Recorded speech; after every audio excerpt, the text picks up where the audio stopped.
அனைவருக்கும் வணக்கம். நாம் தரம் 5 மாணவர்களுக்கு நடத்தப்படும் புலமைப்பரிசில் பரீட்சைக்கு தேவையான திறன்களை கற்க உள்ளோம். அதில் முதலாவது திறன் பிரதியீடு செய்தல் திறன். அதற்காக நாம் இன்று பயன்படுத்த உள்ள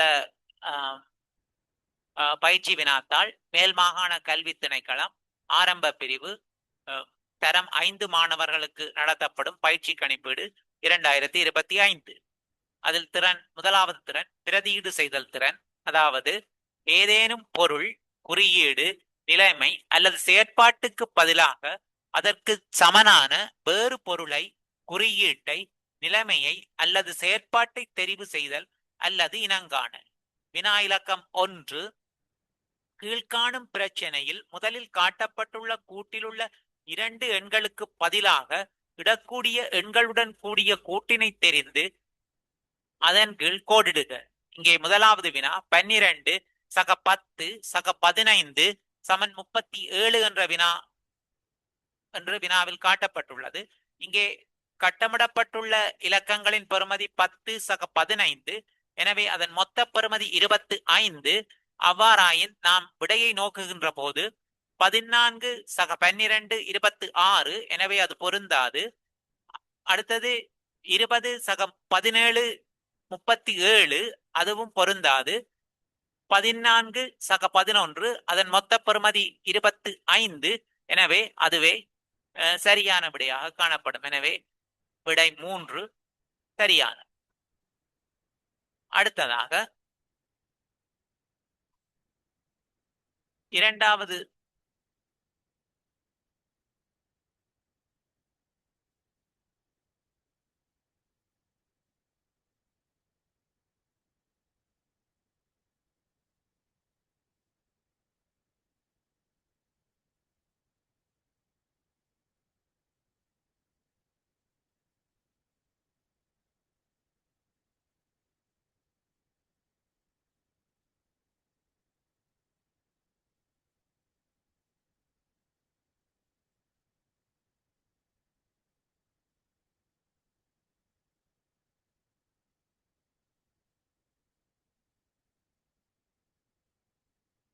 ரைட். அடுத்ததாக இரண்டாவது வினா இந்த 12 சக 26 சக 12 சக 8 சமன் 58. இங்கே கட்டமிடப்பட்டுள்ள கட்டத்தில் கட்டமிடப்பட்டுள்ள இலக்கங்களின் பெறுமதி 12 சக 8 20. எனவே அந்த 20க்கு சமனான பெறுமதியுடைய விடை 4 தர 6 24. அது வராது. 6 தர 5 30. அது வராது. 5 தர 4 20. அது பொருத்தமாக அமையும். எனவே அது சரியான விடையாகும். அடுத்ததாக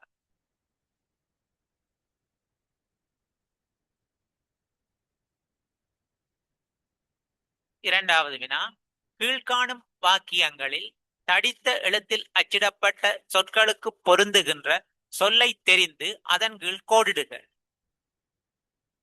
மூன்றாவது வினாவுக்கு மழை பெய்தவுடன் ஓட்டமும் நடையுமாக ராஜன் வீட்டுக்கு சென்றான். நாம் முதலில் இந்த வாக்கியத்தினுடைய பொருளை நன்றாக விளங்கிக் கொள்ள வேண்டும். அதாவது மழை பெய்து முடிந்தவுடன் எல்லோரும் வேகமாகவே செல்வார்கள். எனவே நாம் இங்கே பெறப்பட்டுள்ள ஓட்டமும் நடையுமாக என்ற மரபு தொடருக்கு கொள்ளக்கூடிய பொருள் வேகமாக என்பது உணர்ந்து கொள்ளக்கூடியது ஒன்று. எனவே நாம் இங்கே பெறப்பட்டுள்ள விடைகளை நோக்குகின்ற போது மெதுவாக என்பது பொருந்தாது, பாதுகாப்பாக என்பது பொருந்தாது. எனவே விரைவாக என்பது பொருந்தும். எனவே மழை பெய்தவுடன் ஓட்டமும் நடையுமாக என்பதற்கு பதிலாக விரைவாக, மழை பெய்தவுடன் விரைவாக ராஜன் வீட்டுக்கு சென்றான் என்று நாம் பொருள் கொள்ள முடியும். அது அந்த வாக்கியம் தருகின்ற அதே பொருளை மீண்டும் தரும். எனவே நாம் இங்கு பிரதியீடு செய்கின்ற போது அதனுடைய உண்மைத்தன்மை அல்லது உண்மை பெறுமதி மாறா, ஆனால் அதனுடைய வெளி அம்சங்கள் மாத்திரம் மாறக்கூடியதாக இருக்கு. அந்த அடிப்படையில் வினா இலக்கம் 4 நோக்குவோமாயின் சீடன் தனது குருவிடம் சென்றான். சீடன் என்பவன் மாணவன். குரு என்பவர் ஆசிரியர். இங்கே நாம் முதலாவதான விடையை பார்க்கின்ற போது மாணவர்கள் ஆசிரியர்கள் என தரப்பட்டுள்ளது.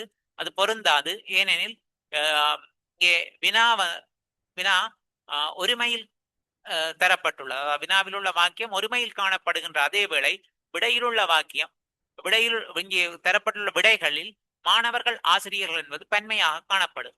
அதே போன்று இரண்டாவதாக ஆசிரியரிடம் மாணவரிடம் என்பது பொருந்தாது. ஏனெனில் சீடன் என்பது மாணவனை குறிக்கின்றது. ஆனால் இங்கே ஆசிரியர் என்ற விடை காணப்படுவதால் அது பொருந்தாது. ஆனால் மூன்றாவதாக காணப்படுகின்ற விடை மாணவர் ஆசிரியரிடம் என்று காணப்படுகின்றது. அதாவது இங்கே நாம் நோக்குகின்ற போது சீடனுக்கு பதிலாக மாணவன் தனது குருவிடம் என்பதற்கு பதிலாக ஆசிரியரிடம் சென்றான். அதாவது மாணவன் தனது ஆசிரியரிடம் சென்றான் என்பதும் சீடன் தனது குருவிடம் சென்றான் என்பதும் ஒரே பொருளை தருகின்ற வாக்கியங்களாக காணப்படும். எனவே நாம் இந்த விடையினை தெரிவு செய்து கொள்ள முடியும்.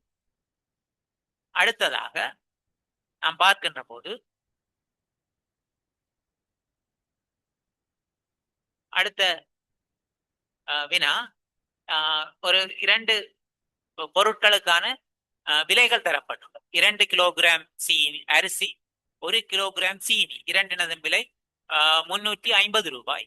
அதே போல 1 கிலோகிராம் அரிசி, அரை கிலோகிராம் சீனி, அவற்றினுடைய விலை ரூபாய் 175. தரவின்படி வினவப்பட்டுள்ள வினா 3 கிலோகிராம் சீனியினதும் 1.5 கிலோகிராம் அரிசி 3 கிலோகிராம் அரிசியினதும் 1.5 கிலோகிராம் சீனியினதும் விலையாது. அதாவது இங்கே 1.5 கிலோ நாங்கள் குறிப்பிடுகின்ற போது 1 கிலோகிராம் 500 கிராம். மாணவர்கள் ஏற்கனவே கற்றிருப்பீர்கள் 1000 கிராம் 1 கிலோகிராம். எனவே இங்கே 1.5 கிலோ என்பது 1 கிலோகிராம் 500 கிராம் என்பதற்கு சமனானது. நாம் இந்த வினாவை நன்றாக அவதானிக்கின்ற போது இந்த வினாவில் இருந்தே நாம் விடையினை பெற்றுக் கொள்ளக்கூடியதாக இருக்கும். அதற்கு நாம் சில செய்கைகள் செய்ய வேண்டும். உதாரணமாக நாம் இங்கே பார்க்கின்ற போது இங்கே பாருங்கள் மாணவர்களே, இங்கே கேட்கப்பட்டுள்ள கேள்வியில் 3 கிலோகிராம் அரிசி கேட்கப்பட்டுள்ளது. இதிலே 1 கிலோகிராம், இதிலே 2 கிலோகிராம் இருக்கு, இதிலே 1 கிலோகிராம் அரிசி இருக்கு. எனவே இரண்டையும் கூட்டினால் 3 வரும். அடுத்ததாக 1.5 கிலோகிராம் சீனி, அதாவது இங்கே 1 கிலோகிராம் சீனி இருக்கு, இங்கே அரை கிலோகிராம் சீனி இருக்கு.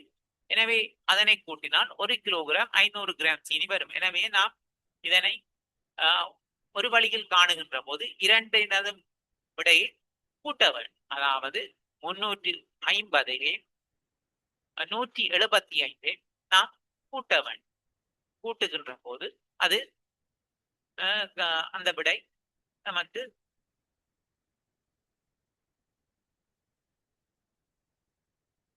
சரியானதாக அமையும். இங்கே நாம் 350, அதாவது 350 175 நாம் மனதால் கூட்டியும் பார்க்கலாம். 350 100 450. இங்கே 450 50 கூட்டினால் 500, 500 25 கூட்டினால் 525 அல்லது எழுதியும் கூட்டி பார்க்கலாம். அது அவ்வாறு விளங்கப்படுத்துவதாயின் 350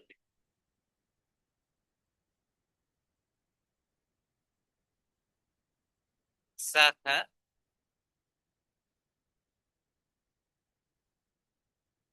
175 இங்கே கூட்டுகின்ற போது 5 7 5 12 2 எழுதி 1 3 மட்டும் 4 1 5 525.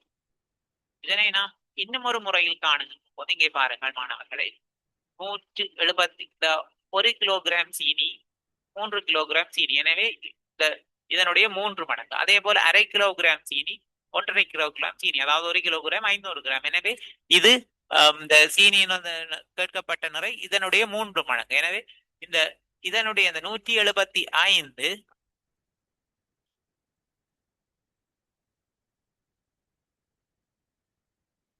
தர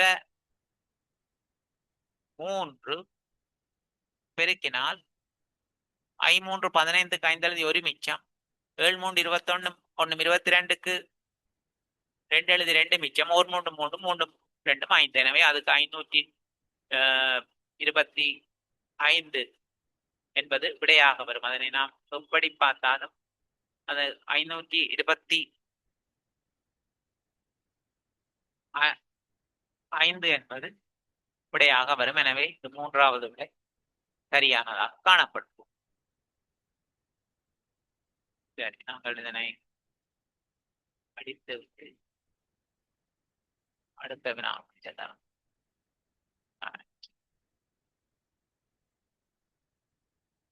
அடுத்த வினா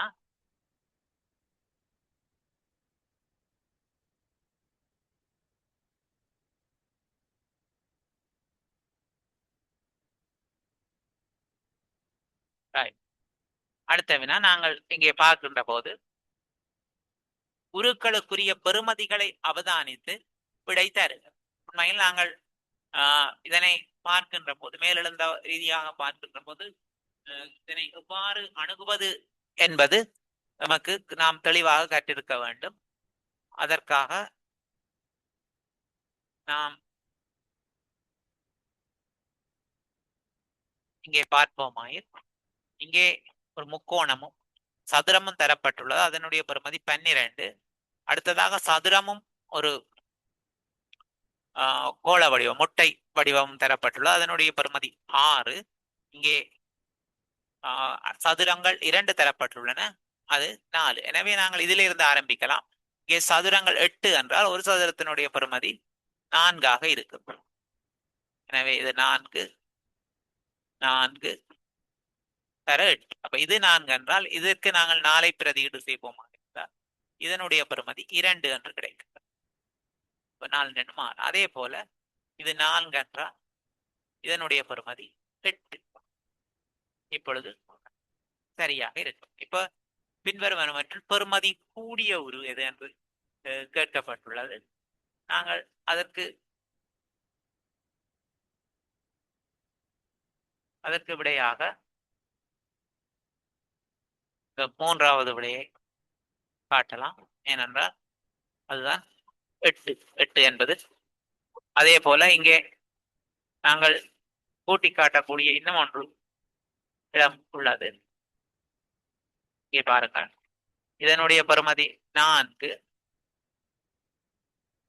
இதனுடைய பெறுமதி 8, இதனுடைய பெறுமதி 2. அப்ப 8 2 10 10 4 14. அப்பொழுது இந்த விடை நமக்கு உங்களுக்கு கிடைக்கக்கூடியதாக 14.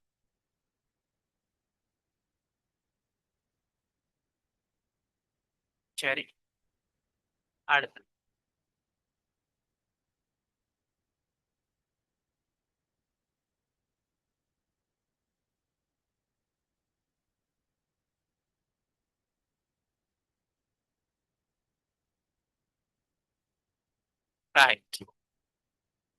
நாம் அடுத்த வினாவை அணுகின்ற போது அடுத்த வினா இங்கே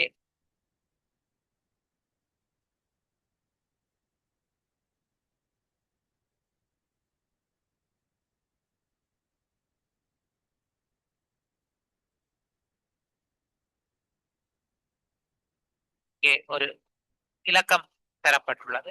அதனை பயன்படுத்தி ஆக்கக்கூடிய சொல்லு என்பதாகவே கேள்வி காணப்படுகின்றது.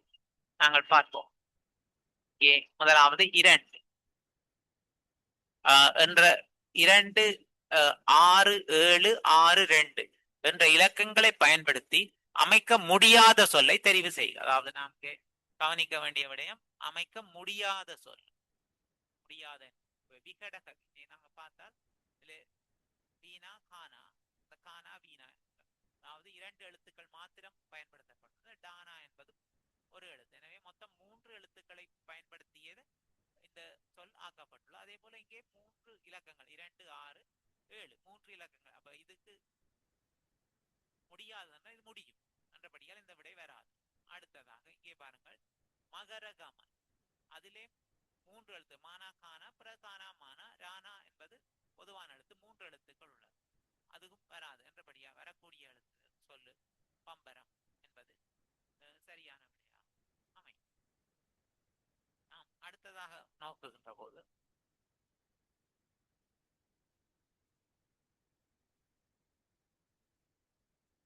அடுத்த ஒழுங்கினை பாருங்கள். இங்கே படகு என்பது தரப்பட்டுள்ளது.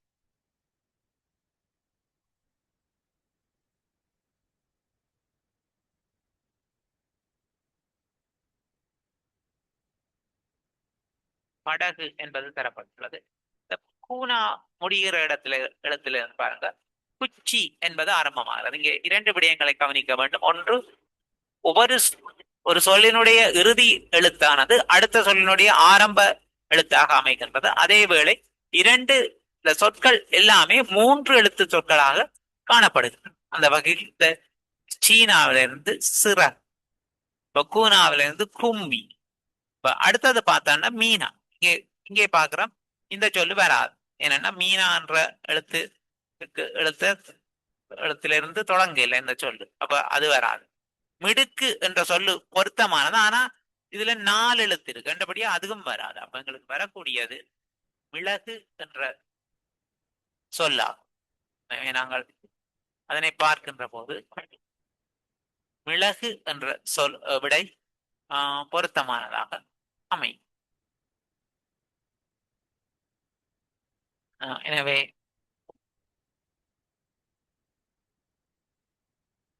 அதிலிருந்து அந்த விடை சரியான.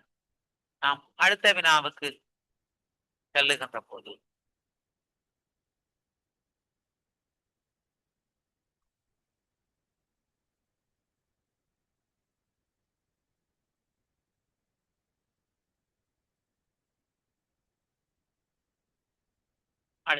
அடுத்ததும் ஒரு பிரதியீட்டு கேள்வி,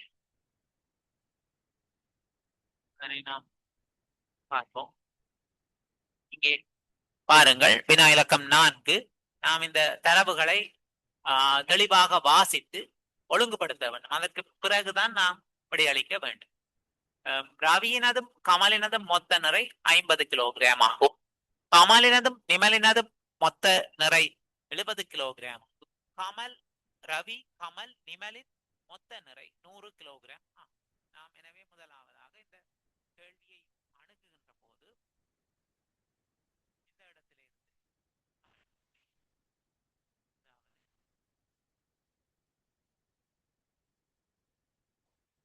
கிலோகிராம் என்பதிலிருந்து ஆரம்பிக்க முடியும். ஏனென்றால் இங்கே மூவருடைய நிறையும் தரப்பட்டுள்ளது. அப்ப நாங்கள் 3 பேருடைய நிறையும் 100 கிலோகிராம். எங்களுக்கு முதலாவது கேட்ட கேள்வி கமலினது நிறை யாது? கமலினது நிறை. அப்ப நாங்கள் இங்கே பாருங்கள், கமலினது நிமலினது நிறை தான் கேட்டு தந்திருக்கு. அப்ப நாங்க ஒவ்வொருத்தருடைய நிறையாக காணுவோம். முதலாவது வாக்கியத்தை எடுப்போம். ரவியினதும் கமலினதும் நிறை அது 50 கிலோகிராம். அப்ப மொத்த நிறை வந்து 100 கிலோகிராம். 3 பேரினுடைய நிறையும் வந்து 100 கிலோகிராம். அதுல ரவியினது நிறையும் கமலினது நிறையும் கழிச்சு விட்டா, ரவி கமலினது நிறைய கழிச்சு விட்டா எங்களுக்கு மீதியா வாரவற்ற நிறை வந்து நிமலின்ற நிறை. அப்ப இது 100ல இருந்து 50 போனா 50 கிலோகிராம். அதாவது நிமலினது நிறை 50 கிலோகிராம்.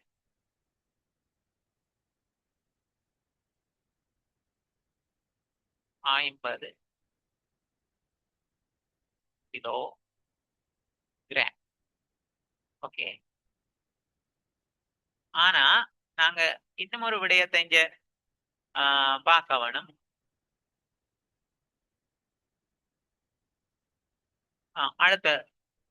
அடுத்தது இங்க இரண்டாவது தரம் கமலினதும் நிமலினதும் நிறை. கமலினதும் நிமலினதும் நிறைய கழிச்சு விட்டா மொத்தம் ரவியினது நிறை வரும். கமலினதும் நிமலினதும் நிலை 70 கிலோகிராம். அப்ப ரவியினது நிறை மொத்தம் 100ல இருந்து 70 போனா 30 கிலோகிராம். ரவி 30 கிலோகிராம். 30 கிலோகிராம்.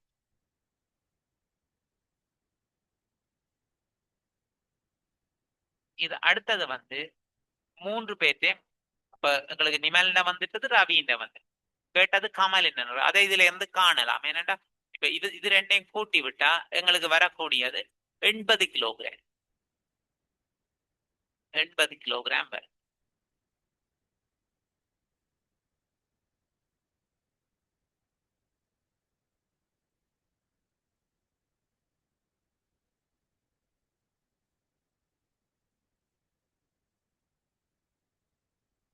எண்பது கிலோகிராம்.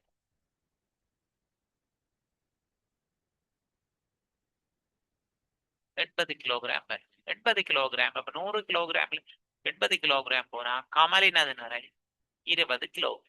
அதற்குரிய விடை இங்கே காணப்படுது. அதனை நாம்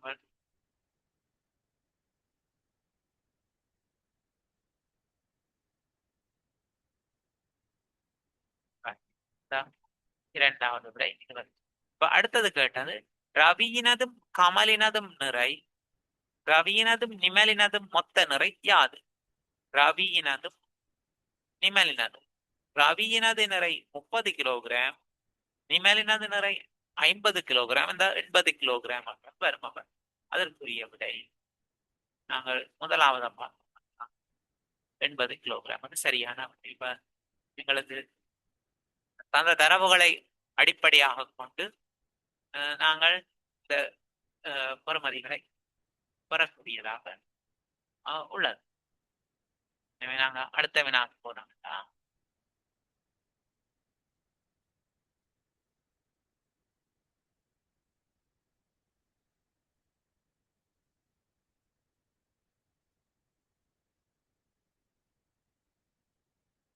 அடுத்ததும் நல்ல ஒரு வினா.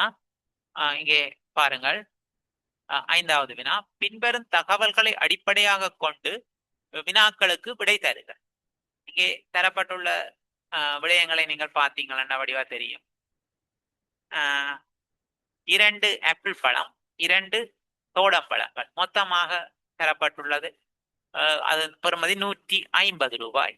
இங்கே 3 தோடம்பழங்கள், 2 ஆப்பிள் பழங்கள், அவை 180 ரூபாய் தரப்பட்டுள்ளது.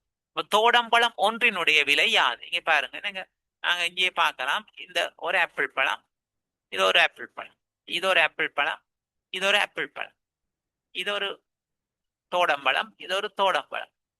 சாரி, 2 தோடம்பழங்கள். இந்த 2 தோடம்பழங்களையும் வெட்டினா அப்ப எங்களுக்கு மிஞ்சி இருக்கிறது வந்து ஒரே ஒரு தோடம்பழம். அப்ப இது இரண்டுக்கும் இடையிலான வித்தியாசம் 180ல இருந்து 150 போனா விடை 30 வரும். எங்களுக்கு தெரியும் அந்த ஒரு தோடம்பழத்தினுடைய விலை 30 ரூபாய். அடுத்தது 5 தோடம்பழங்கள். இங்க பாருங்க, இங்க 2லயும் 5 தோடம்பழங்கள் இருக்கு. 1 2 3 4 5.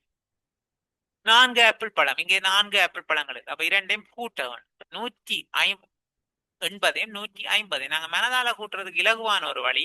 இங்கே 150, இதுலயும் ஒரு 180 இருக்கு. அப்ப 180 180 300. அதை விட 30 30 இருக்கு. இதுல 150 போனா மிச்சம் 30. அப்ப 150 150 300 330 ரூபாய் என்பது இதற்குரிய விடையாக பெறப்படும். சரி, அடுத்தது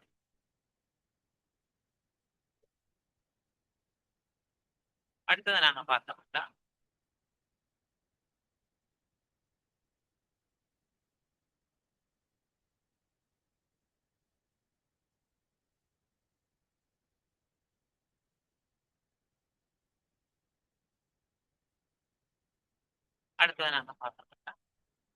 வினா இலக்கம் 14.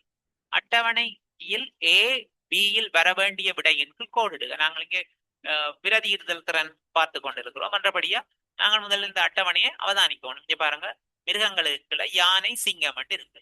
அப்ப தானியங்களுக்குள்ள நெல் மட்டும் தந்திருக்கு. பி என்ற இடைவெளி இருக்கு. இந்த இதுல வந்து பலா மா என்ற இருக்கு. அப்ப இதுல ஒரு விட வரணும். அப்ப பலாவும் மாவும் எங்களுக்கு தெரியும் பழங்கள். அதே போல இந்த தானியங்கள் நெல்லுக்கு விட பயர். அப்ப இந்த மூன்றாவது விடை எங்களுக்கு பொருத்தமானதாக அமையும். நாங்கள் அதை தெரிவு செய்து கொள்ளலாம். மற்ற விடைகள் வராது. என்னன்னா இது திணை என்பது இது சரி, ஆனா கிளி என்பது இந்த பறவைக்குள்ள வரும், அது வராது. அதே போல இது குரக்கன் என்பது வராது. பழங்கள் என்பதும் இதுக்கு பொருத்தம் இல்லாம இருக்கும். அடுத்ததாக 15வது வினாவுக்குரிய விடைய நாங்க நோக்குகின்ற போது பாருங்க,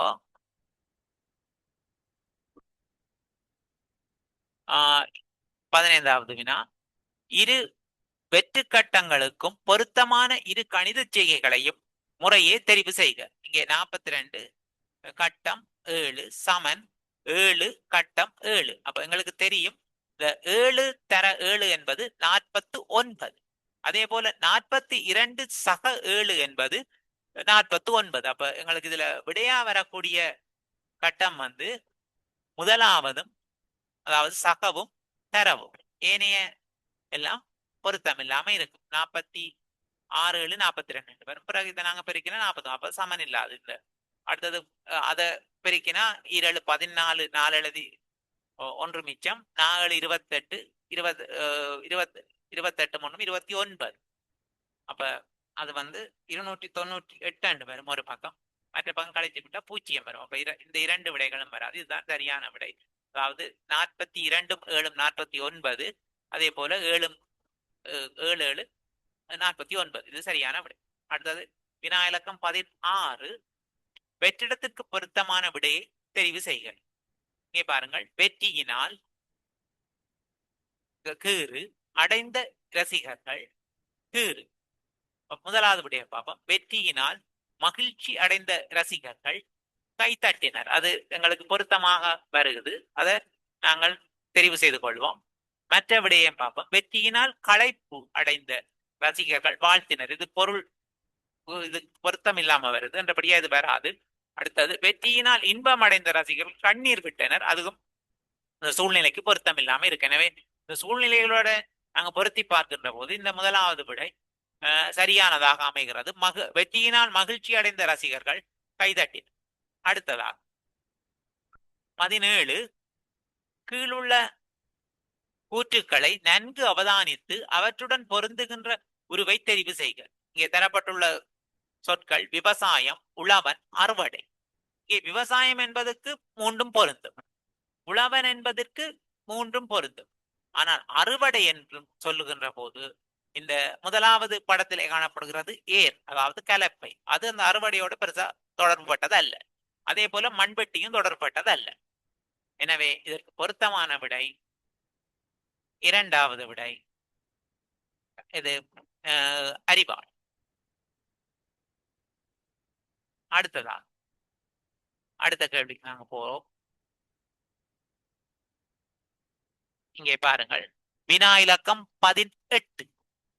இங்கே இந்த 18வதிலே இங்கே தசமம் என்ற சொல்லு தரப்பட்டுள்ளது. அதற்கு அடுத்ததாக தசமம் என்ற சொல்லுக்கு LRTK எனின் சம்மதம். நாங்க முதலாவது பார்ப்போம். இதுல சானா இருக்கு. இந்த சானாக்கு பொருத்தமா இங்க பாருங்க 6 இருக்கு. அப்ப எல்லா விடையிலையும் 6 இருக்கு. கண்டபடியா நாங்க எந்த விடையாண்டு தெரிவு செய்ய இயலாது.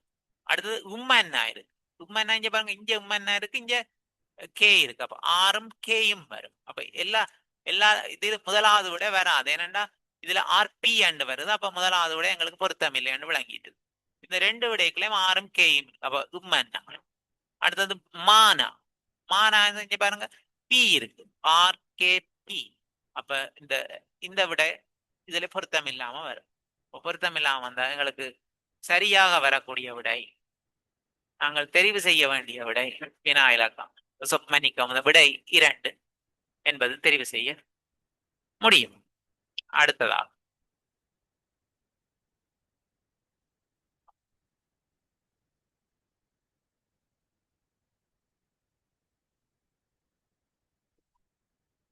அடுத்தது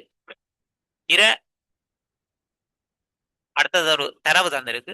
அதுல இருந்து பார்ப்போம். 2025ஆம் ஆண்டு நவம்பர் மாத நாட்காட்டியில் நடுப்பகுதி கிழிந்துள்ளது.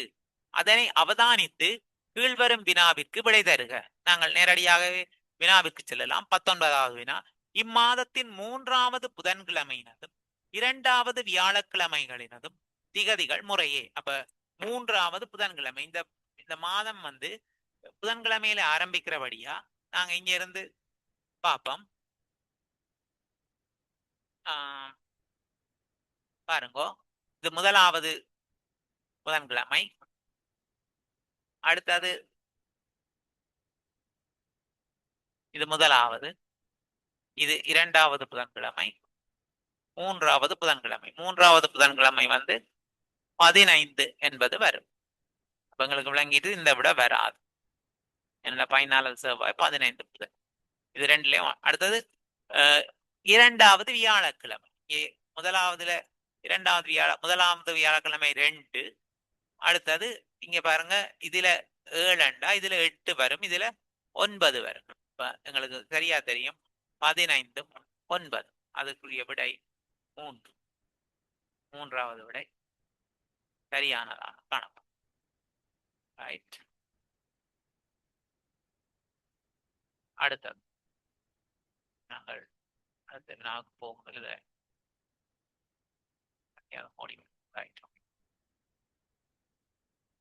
அடுத்தது இறுதி வினா.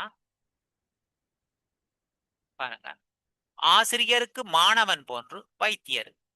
அதாவது ஆசிரியரிட்ட பயன்பெற்றுக் கொள்றவன் மாணவன், அதே போன்று வைத்தியரிடம் பயன்பெறுபவர்.